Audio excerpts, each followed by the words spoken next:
the new OG's special Saturday edition, and it's brought to you by State Master Entertainment Production and Solar Masters. Look, Illinois is changing how people get their electricity, and Solar Masters is helping homeowners in Illinois take advantage of a program that lets them get solar power at no cost. If you're a single-family homeowner in the state of Illinois, you can lower your electric bill, raise the value of your home, and do something good for the environment without paying a single dollar out of your pocket to do so. In fact, Solar Masters can only work with you if they can save you money. Solar Masters is Black-owned and a SunPower dealer, an American panel maker with over 30 years of solar experience. They even have a referral program that pays out as much as $500 per referral. So head over to www.gosolarmasters. Yes, sir. I like how you're doing this in a much calmer voice. I like this when we're together and you're like, you got it nice and easy. This is good. Hey, XL does more than comedy. XL also studies about ear injuries and the damage of like loud sound. Is that a thing that XL does? Yeah, it does. It does. XL went to a lot of concerts when he was young, and XL probably gonna get some hearing aids. So. Right. Yeah, not totally dumb guys. Nothing wrong. Just don't want to lose any extra hearing. But back to the motherfucking thing, man. I just want to real quick. Yeah. You told people they can save money on their bill every month. They can save money on the bill every month. That's we can do a little bit to help the environment. Not everything, but something your part can. Listen, I mean, you want to feel good about the part you play, right? That's why you throw trash out. That's why you throw stuff out your windows, ideally. Mm-hmm. That's why and if you can add to that by playing a part with solar, you can help the environment. And even if you don't give a fuck about either one of those things, if you're just a greedy person and need cash, if you get somebody else to do it and you refer them, you get $500 if they go forward with it? Yeah, even if you're just greedy and you want the money, you can refer people that you know. You can get $500 when they get their solar panels. Man, that's a good deal. I'm not going to do a joke about it because it's a damn good deal. I'm tired of making y'all making me work for this. We doing something for you. So, I mean, if you want a good deal, you just got to get over to Solar Master. Go over to www.gosolarmasters.com, get that $500, or try and sign up and see if you can get solar on your home today. You were also brought to you by People of Comedy. Get over to People of Comedy on Facebook. You can see all the great shows they've got offered there. You can check in daily. They've got new, fresh podcasts you can watch and listen to wherever you listen to pods. We are sitting here live in Indianapolis as advertised. We are at Crackers Comedy Club. That's the guy you see in the back there. We are on the stage at Crackers. We are doing this live for you here. We are jacked about being here. We did one show last night. We got another one coming tonight. I'll be hosting tonight with XL featuring, and the great Rob Hines is going to be closing us out. How you doing, X, man? How's your time down here been? My time down here has been really, really groovy. Indianapolis is always fun. The crowd last night was something happened last night. I don't know if this has ever happened before. People immediately, as they're leaving the show, were like, say they were to come back, like we were Blue Man Group or something. Yeah, it was surprising. Normally, you do comedy, and people know that like. This is the actor working with, right? So if you come back the next day, you might see a lot of the same stuff, and they're just like, we don't care. Yeah, they were really. That was fucking pretty cool because I'm gonna be 100% honest. I had a little bit of an off night. You're like, if you want to come back and see this again, just wait till what I do for you. Yeah. I'm gonna be on fire tonight. I'm definitely on a redemption tour right now. I forgot what I wanted to close with to intro Bobby and. Literally just had a total brain freeze. You had an OG moment. I couldn't think of a single joke. Like it wasn't only. Not only could I not think of that joke, I kept trying to think of jokes that I could do within like maybe 90 seconds. Right. Nothing I had to go like a whole long ass thing in. Yeah. And I like all of those jokes just went. You're like any joke will do. It was like those motherfuckers was on strike like I. IATSE, yeah. Like they were like, nope. You're not just gonna use us to close out. Yeah, it was. For somebody who seems like they've been having some pretty good weeks, it might have been one of the tough things you had, which still isn't bad. Yeah. I killing it lately, man. You've been exercising. You've been finding dick you didn't know you had. You know what I mean? And that man. Oh my God, that worded. Oh my God. The internets don't do the thing that you do and use those words. Even fun dick. Like they kids. My long lost dick. Oh shit. Yeah, like you'd be upset if all of a sudden you're like, oh shit, I got a 22-year-old. I didn't even know I had it. But if you were like, I found 2.2 inches of dick, it's like, oh well, now we're celebrating. It's a whole different deal when you find dick. Especially if it's your own. Super it's excited. Better you find your own than somebody else's. Yeah, man. I lost almost 100 pounds.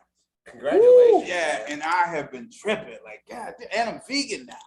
right? So now I understand the gray sweatpants thing. I woke up, I was like, oh, okay, I get it. I was in Target yesterday with 3 pairs of gray sweatpants. Just seeing like which one of these motherfuckers is gonna give the best. I mean, you know, and I want to, you know, in the modern times in which whatever weight people find to be happy at is good for them, right? Not everybody is built to be a athlete or a supermodel or some whatever, right? And some people, you know, fit doesn't always mean looking like that, right? You can be. I've seen fit football players and women who can. I mean, I watched Lizzo dance. She's not a tiny person. She's got way more energy to dance than I do, and I like dancing. Lizzo can twerk and play the flute at the same time. If you cannot do those things, shut the fuck up about Lizzo's size. But we've all been trying to take care of our health in ways that have resulted in weight loss. That's right? the point. It's all resulted in weight loss for us, and I gotta tell you, one of the toughest parts about though is that both you guys don't eat things that are part of my diet.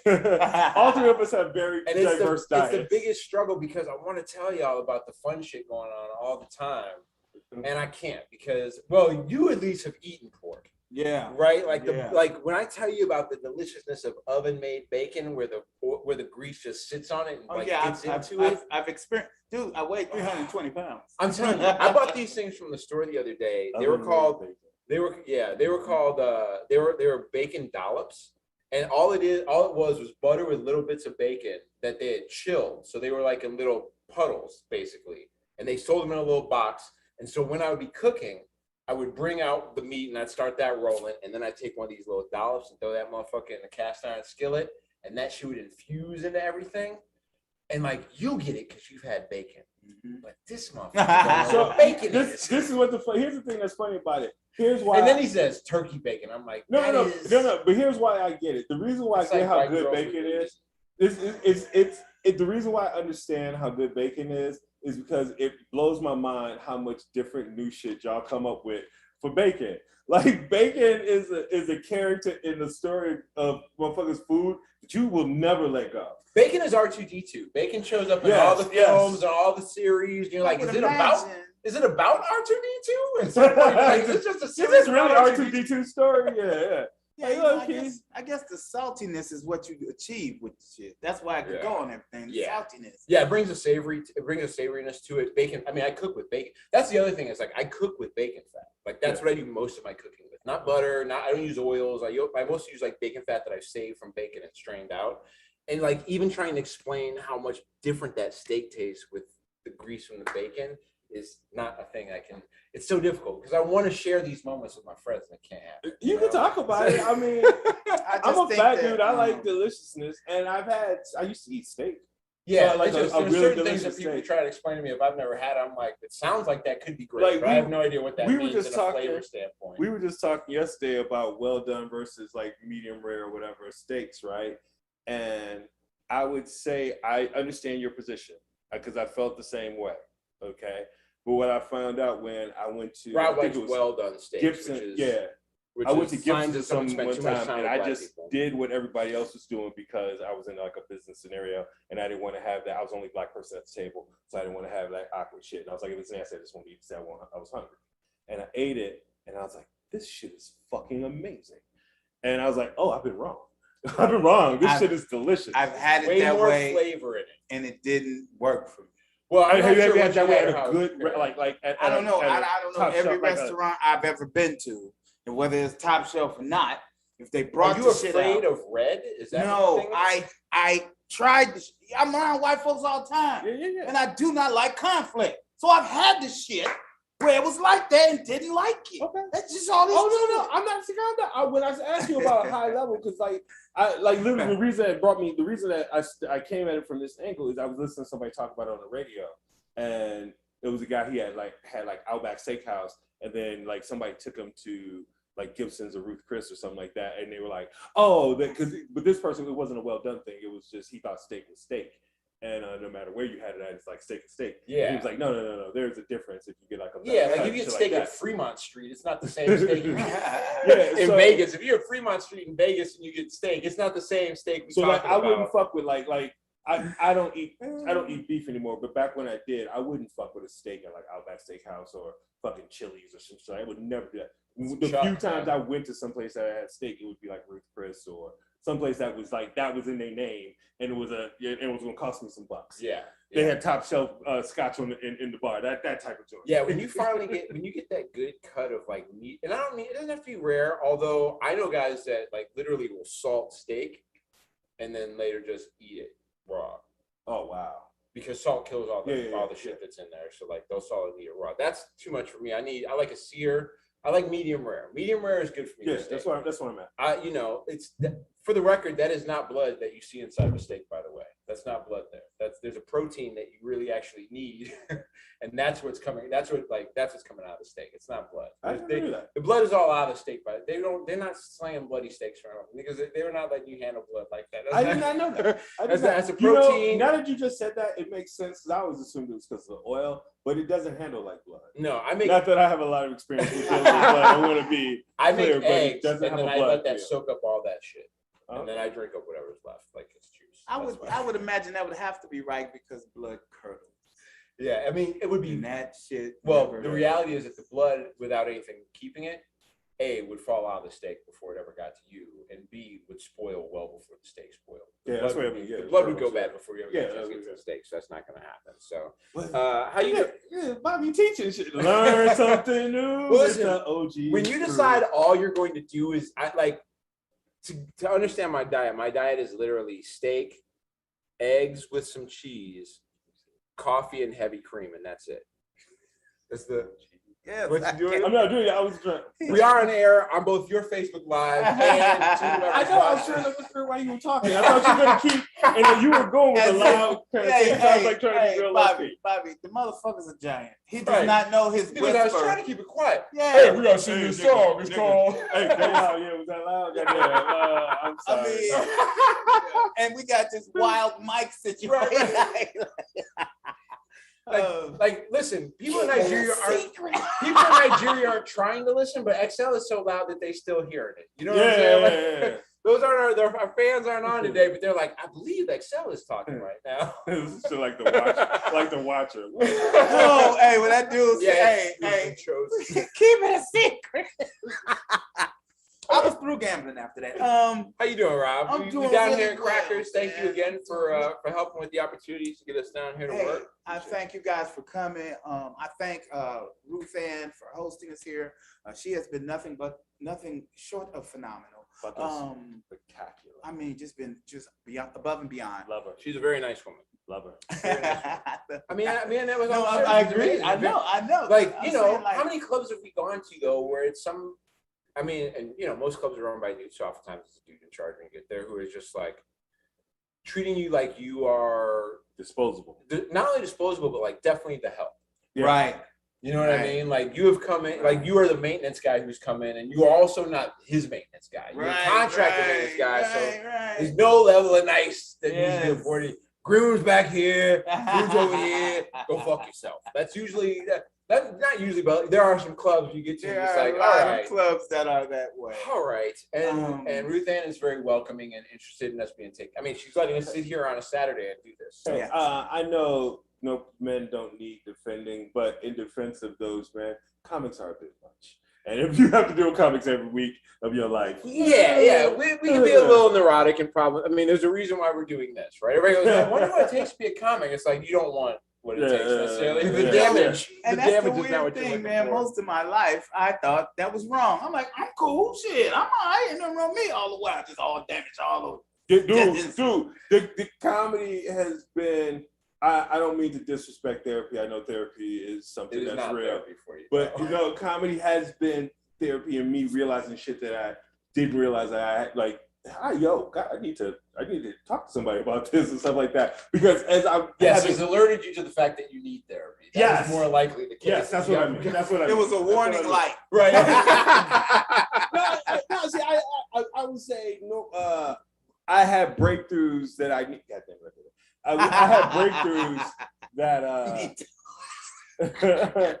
I had breakthroughs. That's simple. That's how I put it through. Because we're trying to feel stuff back in comedy. What we were just laughing about when we set up, Bobby told us distinctly not to hit the tape. We don't have the right mic set. You're hearing this, thank goodness if you are, but our mic setup isn't perfect. If you're listening to it, it's definitely, I'm going to help you out with this. The reality is like, you know, we had to set up the mics the way we could based off what we had. So they're on the table, which means too much tapping on the table is probably fucking y'all up. So we're going to try and keep y'all here while we're here. So I apologize for that thump y'all just heard. That was me. But we're making it. Rob, I think the funniest shit that happened with Rob had a real OG moment. We were back in Chicago, and we were grabbing some stuff for a mukbang that we did. We shot a mukbang in Romeoville last week, which I'm not sure when it's going to air, but keep your eyes open for that. It was great. We shot it with Surf's Up, a restaurant that's located there at the High Point community in Romeoville. It was a black-owned company. Shout out to black-owned companies. Black-owned companies love shout outs. Thank you, sir. And it was great to have that situation go down. But we were grabbing stuff to go over there, and we're all in the back of XL's car because that's how we go smoke weed, right? So we're all in the back of XL's car, and I need to run by my car and grab some shit. And I jump out and grab my shit. Now, Rob's car is parked right next to mine, right? This is how scared this man is of being left. First of all, he waits until I'm back in the car, and he's like, oh, I need to get shit out of my car. So he goes to get out of the car and leaves the door open and runs around. And XL's like, hey, man, why you not shut my door? And Rob literally turns around and goes, I didn't want y'all to leave me. We are a block away from where the fuck we're going, right? Also, we are friends with this ain't nigga even a for block. We've been friends for almost a decade. You know what I mean? And Like, also, the person that we were going to work with is a friend of his right, from high school. From high school. Right. So he thought we were going to leave him for a block to go engage with his friend from high school without him. Right. Listen. Also, he almost got left because he left the goddamn car door open, and I almost took off because I was mad that he did it. Hey. Which is the word, because it was like, oh, well, we almost did exactly the shit you were afraid of us doing out of spite. Okay, now I got to talk. Okay, two things you got to know about this. If you're going to tell a story, tell the motherfucker right. It was not a block. It was less than a block. It was the length of a small parking lot. That is number one. And number two, no matter what the fuck they tell you about how bad it was, they didn't fucking leave. So fuck both of them. I literally just, so he says that, he goes, I thought you guys were going to leave me. I just looked over and I go, what type of men have you been spending your time around? No, I'm telling you, dudes that you've the been only training reason, you. I'm going to tell you, be honest with you, the only reason he didn't get left is because if Joe was your friend from high school, right, we'd have left it. He was my friend. Just because he left the door open, right? Yes, because he left the door open. I was like, whatever. Almost got you left. Whatever it takes. I was like, we need this nigga to get in. You could have got in without me. They would have never known I was left. But when you came in, what I'm gonna do? Be mad because I had to walk half a parking lot? No. Yes, that's why we talking about it now. It would have been funny as hell to me. An area where some other OG shit is going on that we haven't figured out how to take advantage of, but some people did. The NBA is coming back, and I definitely want to talk about it for sure. Yes. The NBA is back. We're going to talk about some of the crazy shit going on. Let's talk about the fact that it's back in the first place because I'm very excited. I'm wearing this shirt right now. This is from Chicago to a T. It's a Chicago t-shirt company. This is the Six Bulls titles. If you can't see it, it says 91 plus 92 plus 93 plus 96 plus 97 plus 98 equals 6. Six Bulls championships. And if you have seen any of the preseason shit from the NBA, you realize that the Bulls are definitely fucking back. They won their first game by like 40 fucking points. They've won their second game by 36 points. I didn't see the second game, but the first game that they won by 40-something points, it wasn't that close. And I know, like, the 40 points was like because the third team like let them up and get some buckets. That's the only reason because they have like they were up by 50 at one point. Yeah, because I think they had 15 to 20 players in preseason on the team. Yeah, and I know you're watching this like, calm down. It's preseason. I understand. I fucking play basketball. I understand that it's preseason. The thing that has me the most excited, I saw the first game, I didn't see the second one, is the way that they played. They played like a team that knew each other, like they've been playing together all summer and they had a rhythm already. They knew where the other person was going to be. They were throwing no-look passes and shit. Like that's they're playing pretty, together already. I mean, if you're an NBA fan, if you're not an NBA fan, then you might want to, go watch something else for about 5 more minutes. But or learn some shit about the NBA. But if you're an NBA fan, like obviously preseason doesn't mean everything, but there's also not a lot of preseason games where teams win by 40 something and then 30 something back-to-back nights. Yeah. There's just not a lot of that going on. And I think there are a lot of people that expect. I mean, there were projections of the Bulls coming out winning like 2 or 3 more games than they won all of last year. I don't think that is how that's going to work. Yeah, I definitely think they're going to get into the 40s. I personally believe 40. If I had to put a number out there, I guess this preseason we're talking about it. Let's throw some numbers out there. I would say right now I feel comfortable saying 47. I'll put that as a lock. Like 47 and 35 or something like that. Yeah, coming to math on that. Yes, it is. Yes, it is. Well done. Yeah. 82 games? Yeah. We're right there. Yeah. Listen, man, so the way my alarm clock works is I have to solve math problems to turn it off. Oh, my alarm clock goes off and I can set how many problems I want to solve and I can set the difficulty level. And then it's on me at that point. Wow. If I can't do the math, I am just assed out. You got to plug it. Yeah, I got to throw the phone if that ends up happening. But yeah, it's just, if you're, we're Chicagoans. So watching the Bulls be not good for a number of years was very heartbreaking.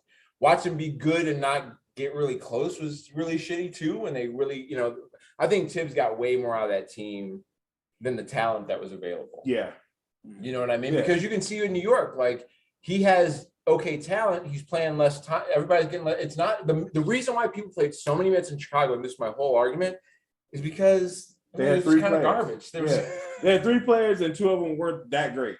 Like Luol Deng was he had moments, but he wasn't. Yeah, he was like a 1 or 2 time All-Star. Yeah. Joakim Noah was a hustle guy, great defender. Sure.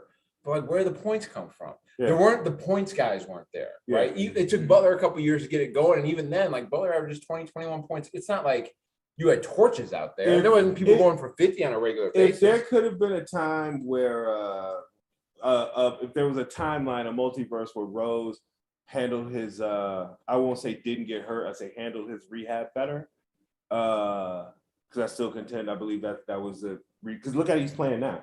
And anyway, I'm not getting that's a whole nother thing. But anyway, they may have been something with the way Jimmy Butler developed, because Jimmy Butler, I mean, I'm not going down there, but he said he was going to be a dog out of day. Had they added instead of subtracted during that era?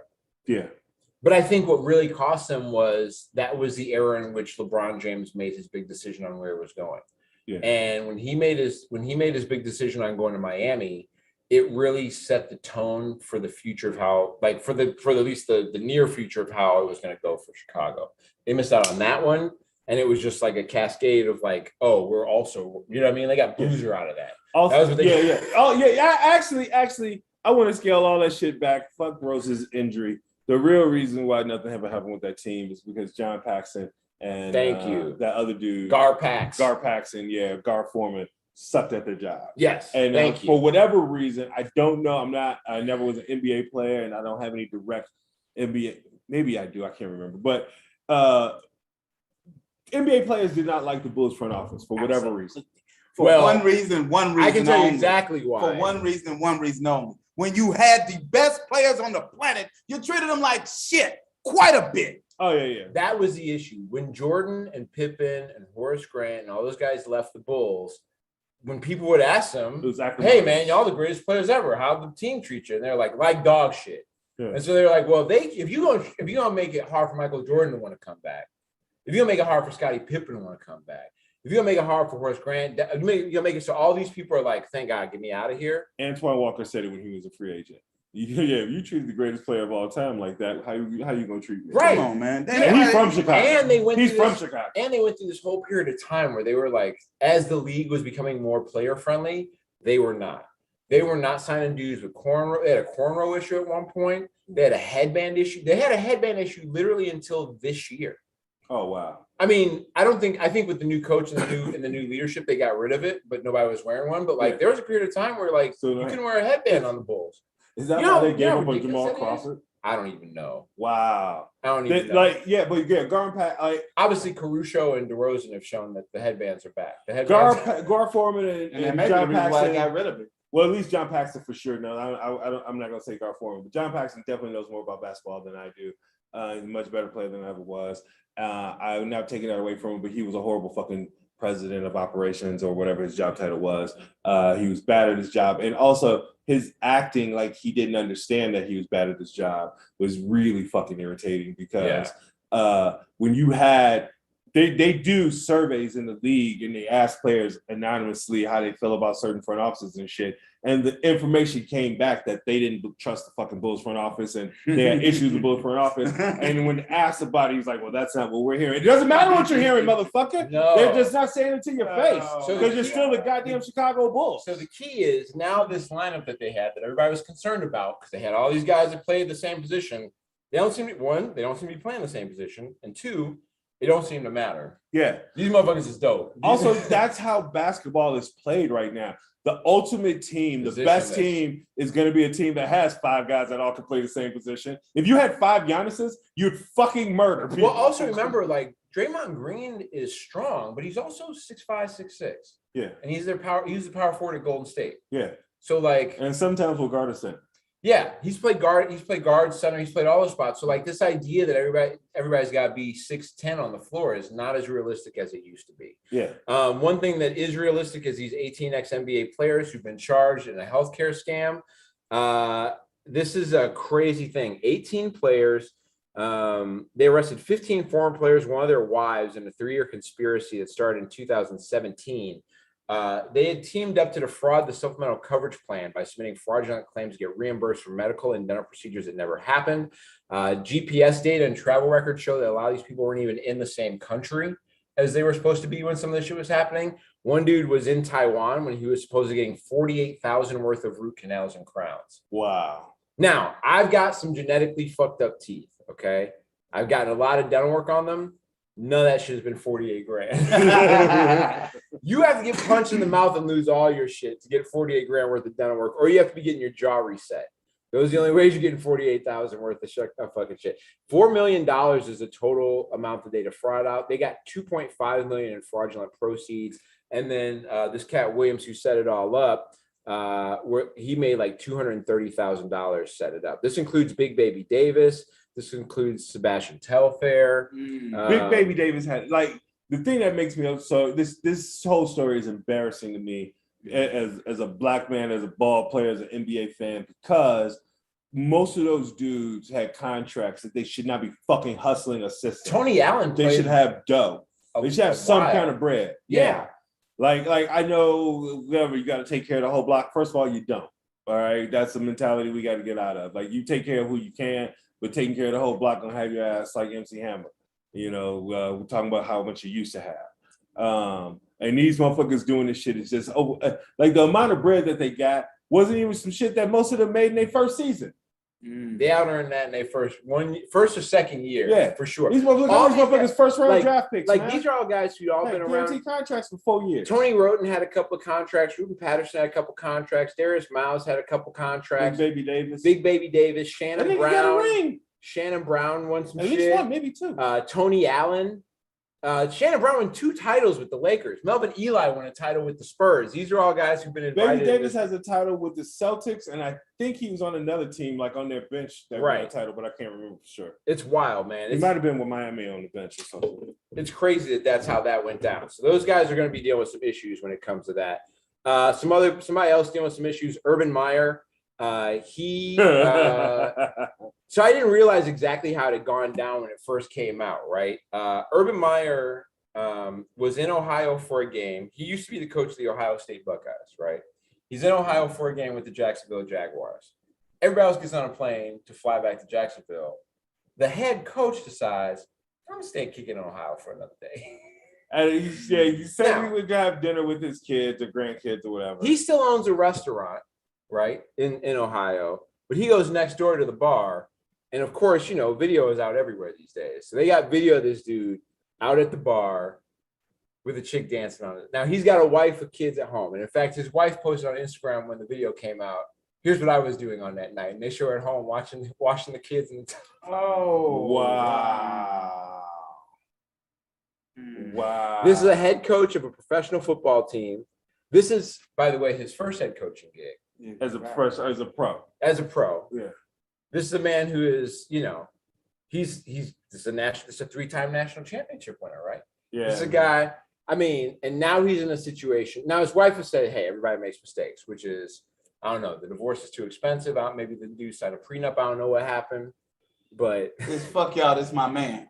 That's what that is. This is one of those situations that would be solved by polyamory for sure, though. Right? Like, sure, the public may have their perception, but if he was just like, "Oh yeah, my wife and I, this is like, we've already agreed this is how this goes." I dance with wives. She's fine with it.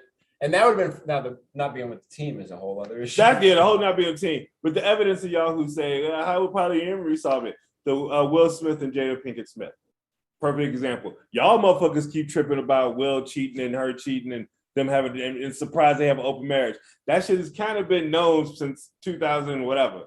So however long they've been married, that's kind of been a known thing. And they are happy. Yeah. Like, regardless of what you seem to believe. Right. Rob, are you in trouble if there's a video of you and a lady dancing on you? Even if you're just kind of like standing at the bar kind of holding your drink, but ladies rubbing her ass on you, you all good? I'll be all right. You can work your way out of that one? What happened is... Okay, let's go to the comment section and see. If you shut up, I'll tell you exactly what she's going to say. She's going to say, how much did she give you? Did she give you the whole ass? No. How much she had? Oh. you better. If you gonna fuck somebody, you better pimp her. Because she pimps me every opportunity. Hey, look like this little chick smiling at you. Why don't you go over there and see what you get? Well, that's good. See, that's a good relationship. Y'all team Capitalism, up. Capitalism, baby. Capitalism. Right. That's the thing. That's the thing. The problem with all this urban mind shit. If you say, "Hey, this is how we get down," then all of a sudden Colgate ain't gonna have you selling toothpaste no more. You can't drive the towel for free. People get used to being treated a certain way, and if you allow other people to feel a certain way about you, you will no longer get that treatment. Yeah, all I'm saying is that it's a shame that we live in a world where like the idea of having a relationship style that isn't the same as what somebody else decided should be. Means you're unworthy of endorsing shit, But maybe you could start endorsing like Adam and Eve products and stuff. He has a Colgate ad? I don't know. I just thought that was an interesting sponsor that you chose. I was like, but the real issue with Urban Meyer is his team is 0-4. Right. And that's a real problem. Yeah. Had they been 4-0 and he was like, I'm chilling in Ohio. I'm 4-0 and I'm chilling back in the O, bitch. Right. He'd be a hero right now. This whole story would be different. Right. The real point. Well, how you gonna get mad? This nigga celebrating. So, man. Capitalism got him right back together. Yeah. The real core of this is his team sucks. Mm-hmm. Yeah, that's a real problem. And a piece of black excellence in sports, Bubba Wallace did something in NASCAR that has only been done one other time. Bubba Wallace, who drives for the Michael Jordan racing team, the only black racing team in NASCAR, won a NASCAR race. He's only the second black driver ever to win a NASCAR Cup Series race. Double black. The previous guy was a guy named Wendell Scott. He is also legendary. Wendell Scott was the first guy to win a NASCAR Cup race, and is also the first black owner to win a NASCAR Cup race. Because of course, I think he had to own his own car. In 1963, wasn't nobody backing a nigga named Wendell Scott to be a race car driver. Okay, nobody was behind. Now I think I saw his nephew in a Camry trying to go 95 on the damn Ryan the other day, but this nigga. By the way, there's a great movie about Wendell Scott called Grease Lightning with Richard Pryor. Yes, that was amazing. That was a great movie. By the way, I don't know if you know this about Wendell Scott, but the trophy from that 1963 race, his family just received that a couple months ago. Wow. Because they had held it up, of course, on some bullshit. Surprising how a sport that loves people that fly Confederate flags around find a way to not give the one nigga who won his trophy until. But can I say something? 50 years after the moment. NASCAR has a long history. 60 years, though. They have a very long history of racism, probably in the entirety of it, because what a lot of people don't know, the origin of NASCAR was bootleggers cars, and most of the time those drivers were black because that's just what the fuck it was. And a lot of those, that's why Wendell Scott, I'm not going to get into it. The point of what I want to say is, I will say this though, they seem to have made like a really strong effort to like, hey, you know what? Those flags got to go. Turns out black people kind of like this shit too, and they spend money. They got to change. They changed the rules on that, I think, 1 or 2 years ago. Yeah, where they won't let you can't bring.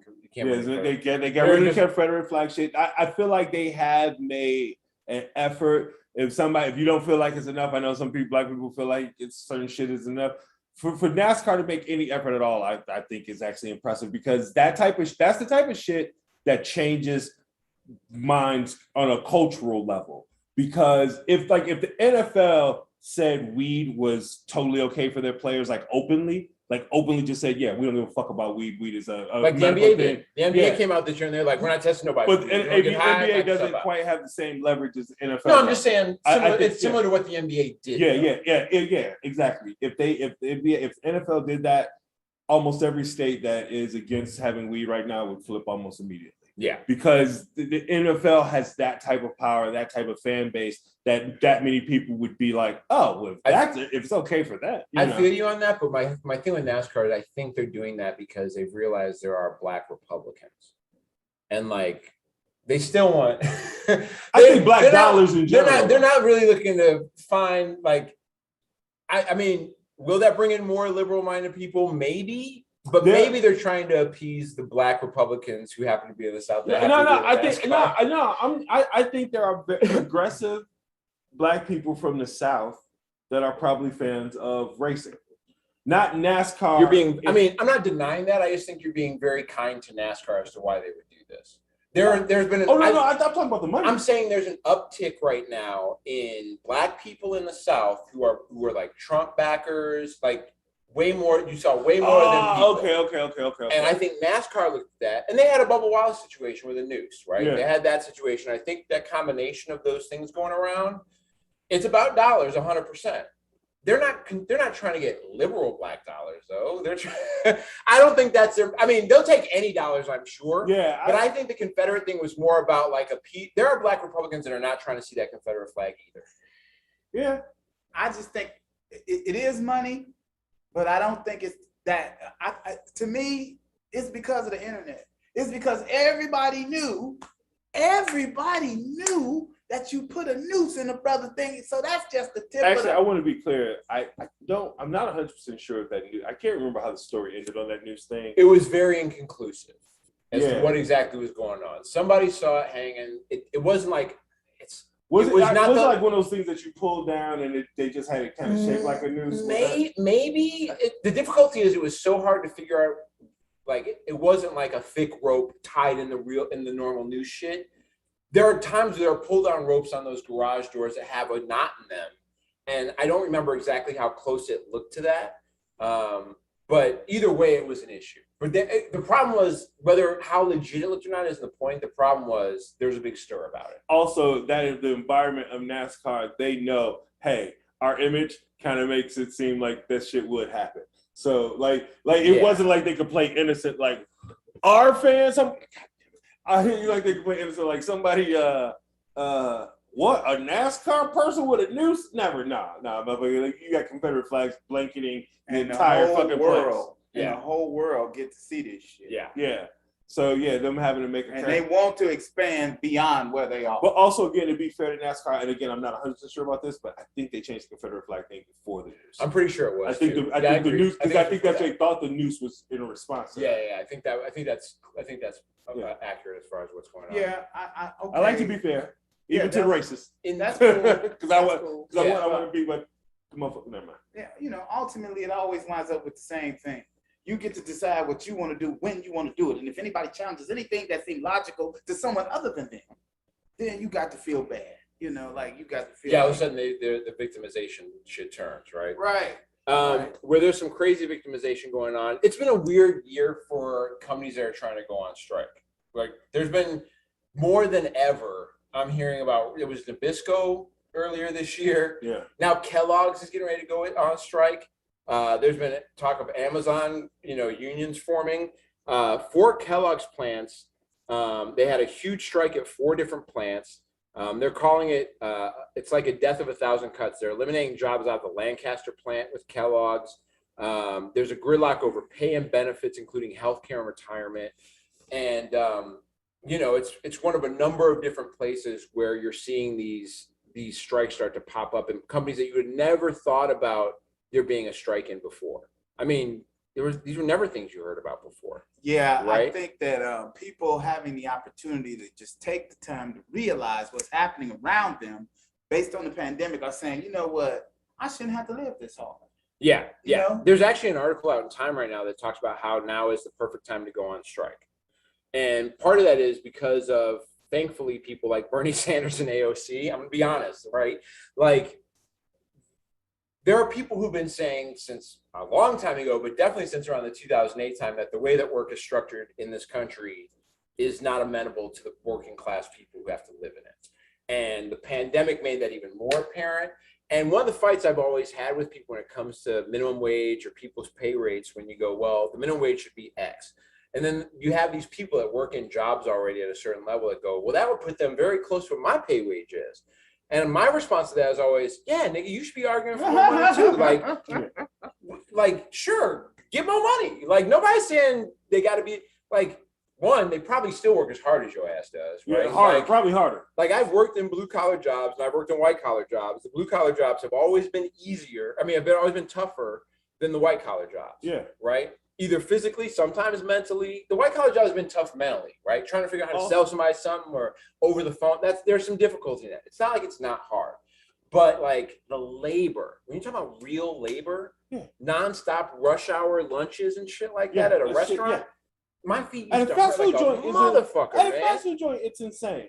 Yeah. And so regular fucking fast food joint is insane. Fucking sitting by, like, the dude that cooks the burgers and shit, that motherfucker, even though they get air conditioning and shit like that, you're sitting there, you're fucking hot, you're sweating, you're fucking. I used to run a restaurant in Burbank, California. I frequented the place. Yeah, and like AC would be in the front, but not always in the back. Yeah. And we're making pizzas and shit, my dude. Yeah, in the oven, in a big ass oven. Yeah. We had a giant oven where you could throw multiple pizzas in that mug. We cooked 10, 15 pizzas at a time, and we'd be in there, and it would just be hot. I mean, we would go out, if the AC broke, we had to go outside and just pour water over our head. So, like, the point is, there's a lot of companies right now that are realizing that now is the time if you're about to get your money, right? Like, whether it's school boards, October, in the first 5 days of October, there were 10 strikes in the U.S. Kellogg plants in Nebraska, Michigan, Pennsylvania, and Tennessee, school bus drivers in Annapolis, Maryland, janitors at the Denver airport. That doesn't even include 60,000 union members in film and TV, which is happening right now, which is the other thing we're going to talk about since we all work in that industry, is the strikes going on at IATSE, which is a big deal, right? Yeah. Healthcare workers are going on strike. IATSE is a big deal. Now, when you talk about IATSE, you talk about people that work in the actual, you see the shit on camera, but when they roll the credits and it's the part, when you got to stay for the end of the MCU credits to see what the fuck is going on. You're like, yeah, all these people. You watch them roll that long list of motherfuckers, and you see funny shit like Best Boy and Gaffrey, like key grip. And you're like, how you get a key grip? You just hold the key real hard. Like, how does that shit work? Like, he got the keys to the trailer. Obviously, that's the key grip. That's what he do. This is the best boy. This is the nicest kid we got on set. We don't have this motherfucker around. This is the gaffer. He fucks up all the time. He just got gas. You know what I mean? Just all the time. But he fucks up so much, we give him his own roll of tape. Right. And that's how good IATSE is that that's a union job. They got to have a gaffer. There's got to be a person fucking. There's got to be one guy who gas, right? But that's why films are so expensive to make. But no, these are real. The reason why the lighting looks good on your favorite movie, or the reason why you can't tell that a background extra has actually walked through the scene 7 times and you didn't recognize it. The reason why the sound is good or the editing quality is right or whatever is because these people are doing that work. The reason why everybody's fed on set and all that is these are the people doing that work, the men and women and other people who are doing that work. And they have gone on strike and have got huge support from literally everybody, but the people got to pay them. Yeah. I'm saying, man, them people. I had a pilot, and my eyes were burning for some reason. Never happens. I was like, boy, my eyes are burning. And then the thing I don't know, I hear somebody on the radio, get the toilet to Visine. And like 15 minutes later, they not only got me Visine, I was used to, how you get that big old hood bottle, and it's just one, and you got keep using that same thing. Yeah, no, right. These were individual. Oh yeah, the little tiny ones. Oh yeah. Yeah, like when you're on a set, if you're the talent, Your job is to literally just know your shit, and you don't even know. People show up, like when actors show up on a set, they don't know where they're going. They don't know what room they don't know who they got to go to first. They just know the time they're supposed to arrive, what they're shooting that day, and what lines they got to know. Nothing else is. And I'm gonna be honest with you, you don't even have to know what lines you're gonna know. Right. The first acting gig I got, long story short, I was supposed to do an accent. They told me not to do an accent. When they told me not to do an accent, it fucked me up so much. Yeah. So if you watched the show before, you listened to the show before, you know I'm horrible at accents. That's the running joke of me doing that accent. But anyway, the accent. So them asking me not to do the accent messed me up, and I couldn't remember my lines. So the next day, when I got to the what we were using as our trailer and shit, 'cause we were on a college campus, so we were using like little dorm rooms. There was a PA sitting in my room, handwriting giant fucking what do you call those cards? Cue cards for me. Like I didn't know, like no one said anything to me or anything like that. I just literally was going there to like get my makeup and shit. And I looked up and I realized those are my lines. And I was like, oh, and it was like, I'm very good at being off book. But my point is to say, they were like, yeah, he doesn't know his lines. That's the point is, somebody's got to do all that shit. Yes. Like the people that work in everything from craft services to setting up the day are there hours before anybody else gets there and hours after. When they put out jobs for production assistants, the pay is based on 12 to 14-hour work days, in which sitting down is not allowed. Yeah. If you get caught sitting down as a production assistant, your name doesn't end up on the call sheet the next day, and they don't even tell you not to come back. If your name ain't on the call sheet, don't show up. Don't call nobody asking to show up. Don't have. This is what I was taught. If you're a production assistant and your name isn't on the call sheet for the next day, they're gonna have to call you if they want you there, because you may have fucked something up, and instead of just having a whole thing with you about it, they just gonna the director or whoever is in charge is gonna slyly tell somebody, don't put this motherfucker on the call sheet, get somebody else, and then you don't show up on the call sheet. That's how these people's lives are on a daily basis. And if you're out and you're making $250 a day doing that shit, you're not out of that, and now you gotta go find another job while that's going on, right? Which ends up putting people on unemployment in the places where, you know what I mean? When you worry about unemployment, I was in California, part of that is these people who work in these jobs that are not protected. And that is why everything from the room you have to be in, covering up cables while they're shooting, all this shit is covering up cables so motherfuckers don't trip just walking around. All that is done by these people.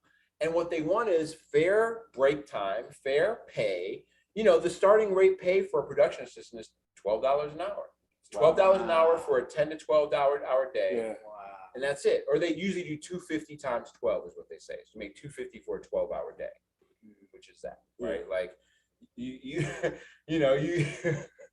that's if you're good. If you're good, you're making 250 times And like I 12. said, anybody who's like thinks like, oh, that's a good job, whatever, because you're starting out or whatever. First of all, that's bullshit. That and is. Secondly, you are not he has emphasized it enough, but I wanted to kick in again. They fucking hump constantly. Not only that, but you gotta live there. If you're if you're acting on a set and you pay attention, you will realize if you're the talent, like the actor or whatever, you realize how little you have to participate in what's going on. You arrive, it's all set up. People are already there doing shit. Yeah. There's a room for you to go in. Somebody knows what you're wearing for the day. Yes. There's a place they take you to make sure your shit is all right, your makeup's all good. They got you hungry. They got a place you can go pick up some food at whenever you want to. You don't even have to go get it. Okay, yeah. You can be like, hey, is there any way I can just get some water or something? And somebody be like, they got everybody wears headsets. Can we get a purchase of some water or something right now? Watch the set. Literally, one of the jobs that they have is like, so the key to being a good production assistant is anticipating needs, right? You don't be too much because you'll fuck some shit up and be in a scene, but like recognizing when nobody's got water or have water for a minute and just showing up with water bottles, be like, I need this at a cut. That's how you keep your job as a PA. That's like the inside shit, but like those people need to be protected as workers also. Yeah. And that's a real big deal, right? No doubt. Anybody who's ever dealt with it feels the same. Some other things that need protection is the California coastline. They had an oil spill. Here's the thing. I cut 6-pack shit, the 6-pack wrap. I cut them things open because I don't want to kill no turtles, right? Mm-hmm. I recycle on a regular basis. We talk about solar, right? Do your little, put the panels on, do your little part. Mm-hmm. It don't do no good if a company's gonna spill 130,000 gallons of crude oil into the goddamn ocean. Hey man, and here's the thing. There's two things I want to say on this real quick. The first thing is I don't know that they when the spill happened, I don't feel like they actually said anything right away. I think they waited until motherfuckers was like, hey man, is this oil? What's going on with this oil? And they was like, oh yeah, about that. Hey, this swimming is getting real slow right now. Like I feel like like my eyebrows missing. What is going on? I feel like the oil was reaching the coastline before, like they didn't announce like, oh, we fucked up. And that's the first thing. And the second thing that I have a problem with, and I know obviously you can't anticipate for every fucking possibility, but these oil spills seem to happen commonly enough that I don't understand why it's always got to be hundreds of millions of gallons of oil get spilled. How come there's not been any money spent in oil spill reduction technology? Like, how come they're not spending billions of dollars? Like when that fault happens and something happens deep under sea or in the ground or whatever, that it can stop before hundreds of fucking millions of gallons of your product. Of your product that also is very finite. Can't they double bag it? Couldn't they put up a secondary wall and be like, hey, in case this first wall fails, because the oil's gonna be right up against it. So after a while, maybe oil wears like down. It'll be different. How about like a mega wall? Can you get thicker walls? What are we doing? Did you just see? Here's the problem with capitalism, right? Capitalism will lead you to find the best deal on an oil-containing wall, right? Like whatever this thing is that broke to let all this oil out. Do you think it was the most expensive, most protective, or was it the best deal they could get on some oil? Like petroleum companies. Maybe it passes the test, you know what I mean? That they wrote. The test that they wrote. Yeah, they lobbied this for the is laws. thick enough, we think. You know what I'm saying? And we're going to tell the lawmakers to say this. The petroleum companies make hundreds of billions of dollars in profit. Profit! How the fuck are they not? I mean, I guess because they make so much in profit, who gives a fuck if you spill 130 million? Because you ain't got to clean it up ultimately. Yeah. You could say you cleaned it up, but you ain't. And you still gonna make $100 billion in profit. Yeah, I think the other part too is like another way that you end up getting in a situation like this is that, and this is also part of capitalism is that like you could probably pay a team of motherfuckers to routinely check all your shit for like potentials, right? Like I don't know how often they check, but it's probably not often enough. You gotta pay divers. Right. You gotta pay divers to go down there and be like, shit looks good. We all good over here. You know what I mean? If you're willing to spend when the shit is looking close to problematic. You know those creepy fucking robots they got dancing and all that shit? How about they send them motherfuckers down there? Yeah, we're them robot dog motherfuckers. If you want that's perfect. And they probably got better sensors than just some nigga run his hand along the side. Robot dog. Let the motherfuckers take over the deep sea before they fuck with us. What were you saying, Rob? I live in LA, and it appears to me every time I come here to go on tour some shit, something bad happened back there. Like I got to quit leaving. I got something, man, because my wife is at home alone. Now I'm wondering, well, I know ain't no oil over there where she at, but still, you know, it could. Yeah, you were at the oil running over the house. It's not a tsunami of oil. Don't move to the coast. You like the oil's gonna walk coastline. The La Brea carpets have not exploded. You're gonna be all right. Yeah, that's the other thing that scares the hell out of me every time I go. Have you seen they had a new TV show about that? Yeah. Let's not talk about it. Well, here is a plus side for California. On Thursday, California's Governor Gavin Newsom, who won his reclamation shit or whatever, his recall shit, was able to sign a bill into law that made California the first state to prohibit stealthing. Rob, are you familiar with stealthing? No, mine. Stealthing is a situation in which during sex with a partner, a man removes his condom and keeps fucking. Oh. Without saying something, obviously. He's not like, hey, do you mind if I take my condom off? And she's like, yeah, and that's illegal. No, it's like, I'm fucking you with it. Oh, you want me to wear a condom? Yeah, no doubt. And then you get in there and you're like, no look back. Wow. Fucking, apparently, it's a big issue. This has never been an idea that I've had in my mind. I'm like, who the fuck is this for? This happened? This has never been something that I've been like, you know what we should do? I should do this thing where I start fucking and then I totally risk babies and disease. It seems like a terrible idea, but you know what they've also eliminated. What they've also eliminated is the spousal rape exception. So like you can't do it no matter if it's your wife. You can't just be like, oh well, you're mine now. Yeah, you belong to me. You know what's crazy about the stealthing thing is that this is how fucking foreign it felt to me. The first thing I thought of was like, that's how bitches be getting NBA player babies. Like she'd be like, let me put it in, baby. You know? Yeah. So the law eliminates stealthing. It eliminates the idea that spousal rape is any different from any other kind of a rape. So like whether it's your wife or not, you can't just be taking the pussy. That's it's weird that they had to do a lot for that. And it's also, if you don't know, it's similar to what has Julian Assange all locked up from WikiLeaks, homeboy from WikiLeaks. The real issue was not just the fact that the first issue was he was doing all the WikiLeaks shit, but the way they trapped his ass is they had this chick who claimed that he performed sneak sex. They had sex once during the, with a condom on. She fell asleep. She woke up. He was fucking her no condom. Wow.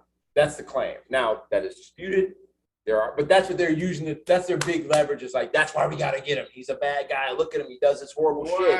We got to run him down. Now, maybe that's true. Maybe he's a shitty guy. Maybe that's the truth. Well, he seems like, I don't know what's up with his life. I don't know how that works. I don't know Julian Assange. I know he's put out some shit that I know the government is against. Yeah. It feels like some people that would not want some shit out would be like, well, let's stop this nigga. Here's a good idea. But also, let's just say two things can be true. Two things can be true. Two things can be true. Fucking Paul Revere of documents and information, and also sleazy dude. Freak Daddy kind of fella. Yeah. Louis C.K. is an amazing comic and also a really shitty person. That is true. That is true. One of the crazy things that came out recently in regards to some of the shit that we talk about a lot about a lot of political stuff on here. One of the networks you don't reference often is One American News Network, OAN. Yeah. It's not, I mean, the fact that they get to call themselves a news network is probably one of the biggest issues I have with this country. But the founder of OAN made a claim the other day that he started the network at the request specifically of the company AT&T. That AT&T you don't know the wanted story. him to do this. Yeah. So AT&T has never had a financial interest in OAN, and they don't fund OAN. But when they acquired DirecTV, this is what AT&T had to say about it. So what he claimed is that they told us they wanted a conservative network, and that they want something to counter. They had 7 left-wing networks, and they needed somebody else on the right wing besides just Fox, which I will counter. Fox is not necessarily a right-wing network. Fox is a moderately conservative network that plays off of bullshit as much as possible. OAN is a right-wing network. Newsmax is a right-wing network. Okay. Fox has still got some shit that's like, they're willing to make you confused enough to fall into some bullshit, but they are way more careful about pushing those super crazy bullshit than the rest of them. You know what I mean? As soon as document that, I don't know, okay, we do a lawsuit, start coming down from that machine, that company that does machine. Fox stopped talking about that type. As soon as the election result machines start getting questions, they're the Dominion machines. Yeah, the Dominion machines. As soon as the motherfuckers file paperwork like we $1 billion lawsuits, we shut the fuck up about that. Yeah. And then they even made Tucker Carlson like, well, let me put this disclaimer out here. The other thing is AT&T is owned by Warner Media, which owns CNN. So they are just like turning out. This is the problem with the networks owning these channels that are involved, is they just decide we want this thing, and then this thing gets made, and then you have all this shit that's coming out that is, I know people. I don't know people. I know of people. I don't hang out with them. But I know of people whose news sources are Fox, OAN, Newsmax. Also, I want to say some AT&T saying that they had no financial issues for two things. Not only they didn't just ask them to create OAN, they created a scenario where OAN did need advertisers, that AT&T paid for them to exist so that they could do anything that they wanted. So part of what keeps Fox in line is that when Fox goes too far, the same thing with the lawsuit, also advertisers boycotting Fox because they said some stupid shit. Those are the things that keeps Fox in line. OAM didn't need a single fucking advertiser because AT&T created a financial structure that as long as they had this network up, that they would need outside income. And they also set up the way the contract worked was that if they went with any other network, so if they got on Xfinity or Cox or any of the other cable networks, that AT&T had to get some kind of compensation back for basically creating this network. Yeah. So to say that they had no financial interest is fucking bullshit. And AT&T rolls it out like, they had to sue us to get on here, but then they reached a carriage agreement with them. So like, yeah, which I'm sure includes that information you're talking about. Like, fine, we'll put you on, but you got to make this deal with us. yeah. Which, by the way, is making a deal with bullshit. Like, just because you still made the deal, motherfucker. If you weren't into them, you weren't into them. It was easy as that. Again, So it is that whole thing about you do what you want to do. So well, what that does is it creates an incredibly crucial flow of money that comes to them. If you don't believe in the shit they're doing, you don't put them on. Instead, what happens is they're on there and now they're making money. Yeah, they're basically their sole sponsor, or they're by far their majority sponsor. I have no idea. I don't watch OAN enough to know what their advertising situation. Most of it is like precious metals and shit like reverse mortgages. That's their whole. But Dick, that is an unbelievable monopoly. Like that's just so that means that anytime you want something in Congress, you just tell OAN get against this person and talk about that. I mean, the cable companies, especially companies that own news channels, have a monopoly on the news essentially that's coming out. They can control all the news that's coming out because it's their channels, it's their network. They can do all that shit. They can run everything that's going on there, which is a crazy, unreal thing that gets to happen. I think it's insane. You should not be able to use the airways for your own private use. It should be the greater use. So that's the whole point of having corporations and all that. Let's get into So go ahead. I was gonna say let's get into some fun shit before we have to get out of here. Yes, I want to talk about a few more things. By the way, if you're in Indianapolis tonight and you're also watching this show, you're probably one of 3 people that could probably say that. But if you are coming out to Crackers tonight, we're gonna be here. Okay, I was high earlier and I couldn't answer the question as to why I streamed on XL Comedy as well as our normal networks. Is because I went to school in Indiana and I know there's a bunch of people that log on to that network and might watch a little bit of this shit and see that I'm at Crackers. We're here know tonight. that we're going to be there tonight. Hit XL for comps. That's come on here. Come on. Come on Give out. it a shot. I can't guarantee check it out. The last, it's our last show here tonight. The last episode of the What If series premiered on Marvel. Have you seen it now? Have you seen all the What Ifs? Man. The last 2 were so, oh my God. I am excited about which characters from these shows show up as live action characters. Yeah. That is the how it correlates to Captain Carter for sure. The neat thing about What If is that it's all MCU, it's all MCU canon. So everything you've seen in What If is part of all that other universe you've been watching for the last 13 years. These are multiverses outside of that. And so there is also talk about Jeffrey Wright maybe making an appearance as a live-action version. Oh, I have to imagine. There's no way you go spend the money to get obviously Jeffrey heavily Wright. CGI, right? You got to make that giant baby head on him. Yeah. For a minute, I thought I was the watcher. I was like, am I the watcher? This nigga looks eerily close to me. If I put on some robes, that's my cosplay. If you're watching this and you're into the What If, you want to watch it, like mute this for like a few minutes because spoiler alert. Spoiler alert if you're watching. If you're not watching, you're listening to this, I just wave my hands in the air. Spoiler alert. Also, there's a situation with this. There's been a lot of talk from the first Spider-Man trailer about which Doctor Strange that is. Yeah, I think there's. And after seeing this Doctor Strange, kind of like he had a struggle in his episode, but now he's in a place where he is like helping save other universes. So like even Sorcerer Supreme Strange is still kind of like down for good. Yeah. But that doesn't mean he wouldn't be like, let's try a fucking spell out. You know? Yeah. Because ultimately he is who he is. The thing that just blew me away about the whole thing is that if when you say that, you got to know certain people they're gonna bring back, just like Jay Webb was just saying. And one of those people is gonna be Thor. That Thor is the coolest Thor you could ever have. He want to party on your planet, smoke some bud. You dig what I'm saying? And then, Thor is great. And then he's scared of his mama. That's me, dude. Like I'm all about Party Thor. You know who else they really opened the door for to come back out of that series, and in a way that is not as vicious but still vicious, is Killmonger. Yeah. The way his character was, they gave him a heroic arc, but almost as an anti-hero. Yeah. Like if they're gonna rebuild out the Dark Avengers, the idea of Killmonger from another universe taking one of those spots along with like US Agent and maybe the Black Widow, like there'd be if they did a Dark Avengers, they got a great setup where they bring some of those characters. The Killmonger character is great. Party Thor is gonna be in Young Avengers.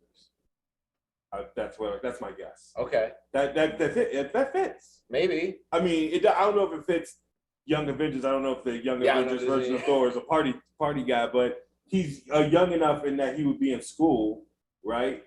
So Young Avengers. Yeah. That's my guess. Yeah. The last thing I want to kind of get to today, well, also the Eternals is coming out next month. Which I think that's going to open up I think there's going to be a lot of things that sets in motion. Like, I think everybody's talking about how the mutants, the X-Men's type shit's going to pop off in like either in the Doctor Strange movie or something. Mm-hmm. But I think the first hint you're going to see of that is going to start popping up in Eternals. Because when you look at you may not see mutants, but like the door that opens to make that a possibility will happen there.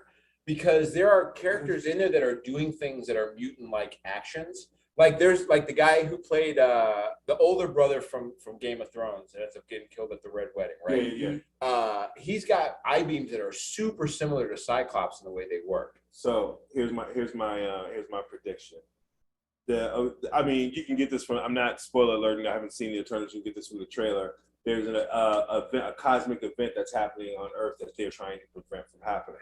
Obviously, they're going to be successful because fucking Earth exists. So, what if their success creates their success in stopping the cosmic event that would have exploded the planet because it would have created? I like the idea, but the backstory that you need to create a Professor X still needs to exist, and so you need to create a world in which that's happening. No. What I mean by create mutants, I don't mean just zap, boom, they're mutants, and all of a sudden there's furry niggas.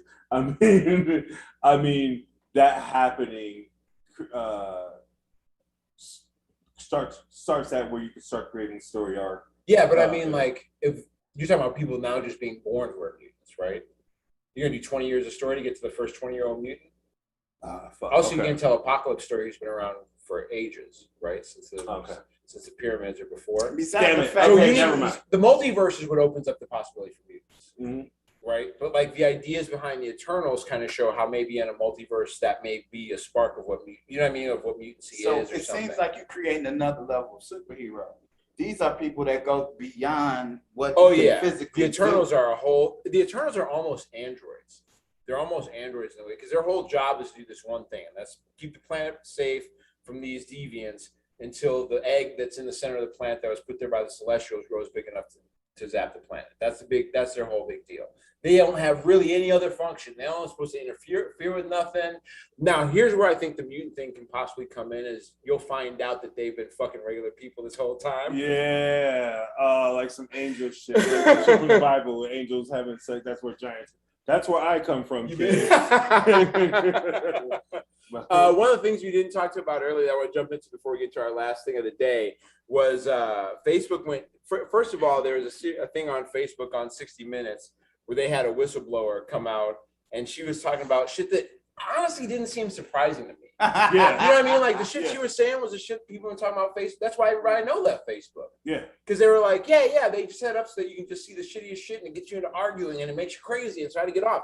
That's what people have been telling me for years. Yeah. And I agree. It's exactly what the fuck's been going on. But then this whistleblower came on and she was like, yeah, that's exactly what happens. It wasn't just because she said it. It's because she took pictures of classified documents that it wasn't just that they did that. It was that they had studies that showed that them doing that was having negative effects on specifically on Instagram with teenage girls that was giving them self-esteem issues and other negative issues. And they didn't give a fuck because it would hurt them financially. And they also had information that would have let them know they knew they knew January 6th was going to happen, or they should have known January 6th was going to happen because there were people literally contacting them multiple times right after the election saying, hey, there are groups on your platform that are planning some violent insurrection type shit around January 6th. 2 months before the shit happened, and they knew about it, and they turned off. They had created a system right before at the end, like I think September or something before the election. They created like a system that said that they were gonna stop all that hateful shit and all the misinformation, and it worked. But right after the election, they turned it off because they realized that it was costing them money. It wasn't making them They weren't making as much money as they were making before, so they turned it off. So all the hateful shit and all the misinformation and bullshit could start happening again. So that's why everybody was like, it wasn't just that she said they were doing it. She had all the fucking receipts. Yeah. And then the next day, all the shit didn't work. All the shit didn't work. The Facebook, the Instagram, the WhatsApp, fucking. It didn't work. So it went so bad that the motherfuckers couldn't get in the building. Everything Facebook does is run through Facebook, including their building security. So these motherfuckers couldn't get in the goddamn door. Because once I forgot they did something that basically they sent something to the server that was supposed to be like shut down and reboot. They said shut down and don't fucking come back. It said shut down and reboot, and they said they forgot to do the reboot. How many people you think got the keys to Facebook? Hey, this is how fucked up. This is how fucked up it was. They couldn't even call their own security to tell them to like, hey, you need to manually open the door because all their systems, their phones and shit were through Facebook. It was all on those servers, so everything shut down. Again, how many people do you think? Zuck, Mrs. Zuck, maybe a baby Zuck. Peter Thiel. I get what you're saying. Yeah, that nigga did that. That nigga did that. He's like, hey, you know what? Let's see what's life like without us, motherfuckers. Y'all want to challenge the king? Let me tell you something. I can take it all away. I will tell you, Twitter. That's why we need to break them up. Twitter and Reddit were hot for like 8 hours, so I'm gonna tell you, those motherfuckers were. It was good on there for a little while. It was good. All the old people started showing up. It was like, oh, where are all these 7-year-olds coming from? What Facebook go down for y'all? That is 100% why that shit needs like hey Zuck, I'm broadcasting this on your shit. So if somehow this gets to you. The reason why, if you did that, the reason why what you did is fucked up is it just gave the Congress everything they need to fucking break you up. And maybe you want them to break you up because I think you could probably get more money that way. Can't lose. Or at least a big downfall. So, you can step away. A great exit plan is to have your company get broken up to get a golden parachute to leave. Yeah, so you can't lose. Well played, I guess. The last thing I want to talk about, obviously, we are comics, and so I want to talk about this before we get out of here. Dave Chappelle has a new special out. I have not had a chance to take a look at it. I've not done the homework yet. None of us did the assignment. It seems that a lot of people have done the assignment. They seem that there's a lot of attitudes about it. David's had, I think it's his 5th Netflix special. I think it's the last of the deals that he's got with Netflix. I don't know what he's going to do now. Make more money somewhere else. He has spent, or maybe with them, he has spent a large amount of these last 5 specials in some areas that have been extremely controversial regarding, transgender people. Anybody who isn't a straight cis heterosexual person, essentially, he's had gone at a lot or had a lot of material that's around that.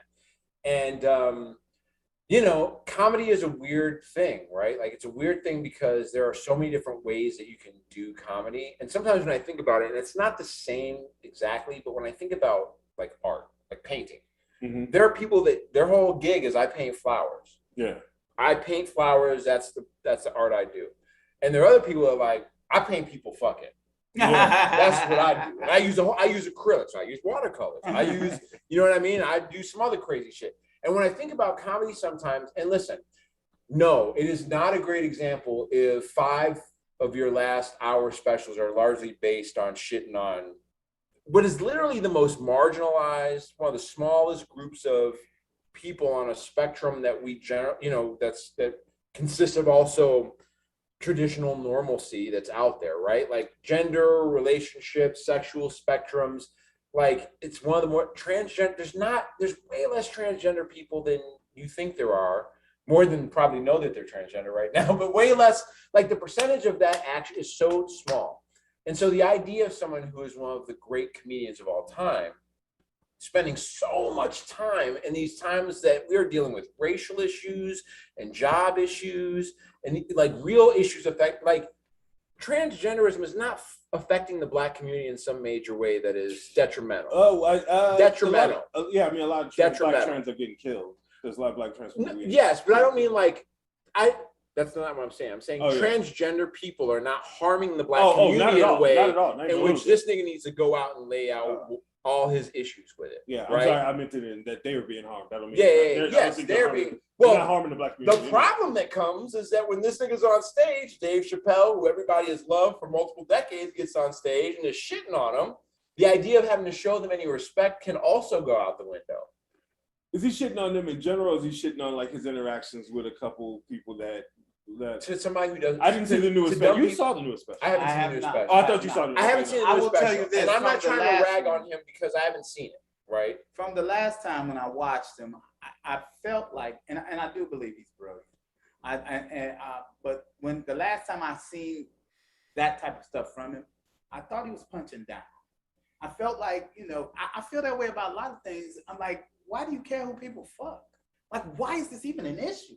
And so, and I'm around a lot of OGs who gave me a lot of stuff, but I can't reconcile that part. I'm like, dude, y'all take that shit over there.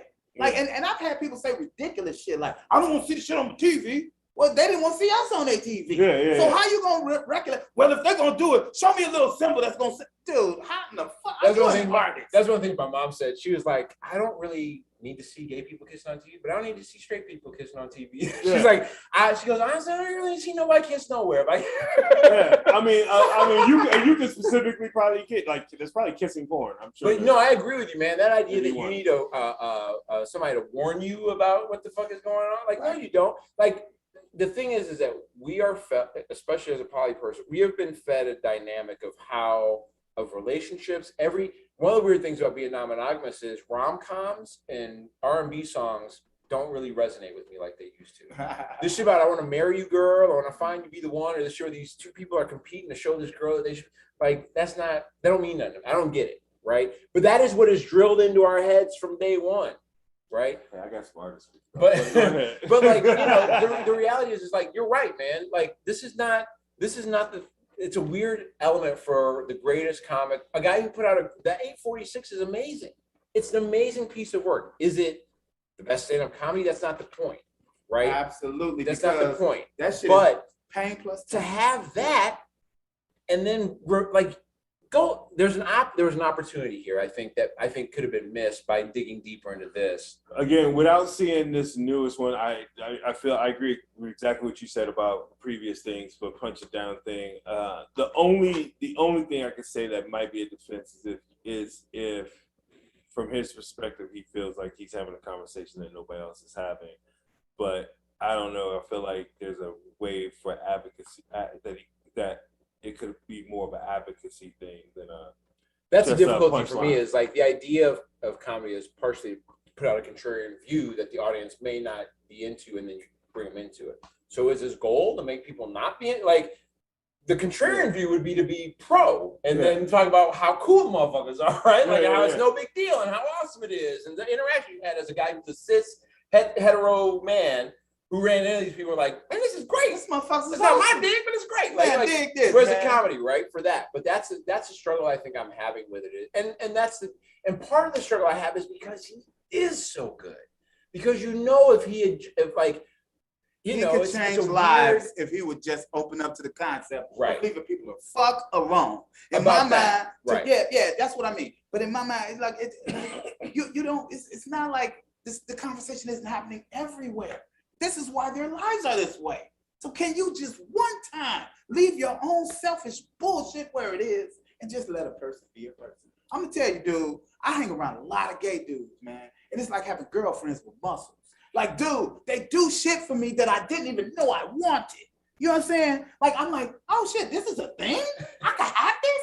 Oh yeah, we know that you like vanilla, so we brought you this. I'm like, oh my God, this shit is like little things that make your life better. You know, so it's having having a diversity of friends of all type of things, and you respect for their diversity, right? And respecting their diversity, but that I think that's the important part of it because if you don't respect them, then their diversity won't affect you, right? Because you won't be taking it in. But yeah, having a diversity of friends and respecting them for their diversity is the best thing ever because you just learn to see different perspectives, and seeing different perspectives I think makes anybody a better person. Yeah. So I am going to check out the special. I haven't seen it yet, but we are going to check it out soon. And I think that's going to be it for this week. I think dogs have invaded the stage. What a way to end the show.